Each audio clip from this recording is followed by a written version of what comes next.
आत्महत्येची चिंता करू नका। माननीय सुप्रीम कोर्टाने आदेश दिले, पण हे आदेश इमानदारीने पाळण्याकरता, इमानदारीने पाळण्याकरता सुप्रीम कोर्टाचे जे आदेश आहेत ते इमानदारीने पाळण्याकरता चांगलं सरकार पाहिजे, उत्कृष्ट मुख्यमंत्री पाहिजे। आता सरकारी चांगलं आहे, सरकारी आपलं आहे, आपलं सरकार आहे आणि देवेंद्र फडणवीस सारखा एक कर्तव्यदक्ष मुख्यमंत्री महाराष्ट्रामध्ये आहे। त्यामुळं आता आपल्या मागणीला कोणी थांबू शकत नाही। देवेंद्र फडणवीस सरकार आपलं सरकार आहे, आपलं सरकार आहे। त्यामुळं काही चिंता करायची गरज नाही। मी पुढच्या 15 दिवसामध्ये माननीय देवेंद्रजीकडे बैठक लावतो, देवेंद्रजीकडे एक बैठक आपल्या सकल संपूर्ण समाजाच्या लोकांची, आपल्या सकल माकल समाजाच्या सर्व नेत्यांसोबत एक बैठक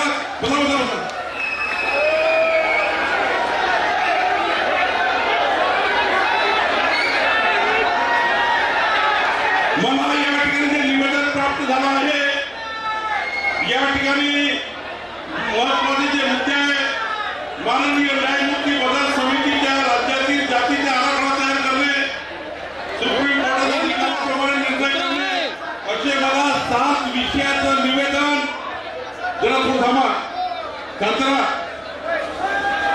हो ताई, शांतरा।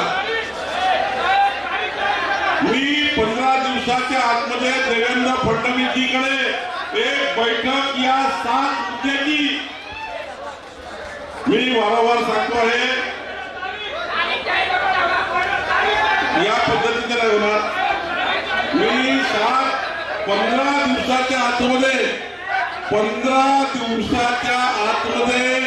7 मुद्द्याकरता एक बैठक माननीय देवेंद्रजीकडे स्वतः मी आणि आपले व्यासपीठावरचे सर्व नेते त्या बैठकीला हजर राहतील आणि 7ही मुद्द्यांची बैठक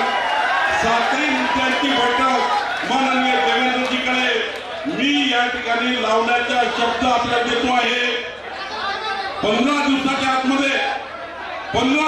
आतमध्ये या 7 मुद्द्याची बैठक मी माननीय देवेंद्रजीकडे लावण्याचा या ठिकाणी निर्णय माननीय देवेंद्रजीकडे लावण्याचा आपल्याला शब्द देतो आहे आणि मला विश्वास आहे व्यासपीठावर ते ज्या पद्धतीचं नेतृत्व या ठिकाणी बसलं आहे, मातंग समाजाला न्याय देण्याकरता या ठिकाणी खाली तुम्ही सर्व बांधव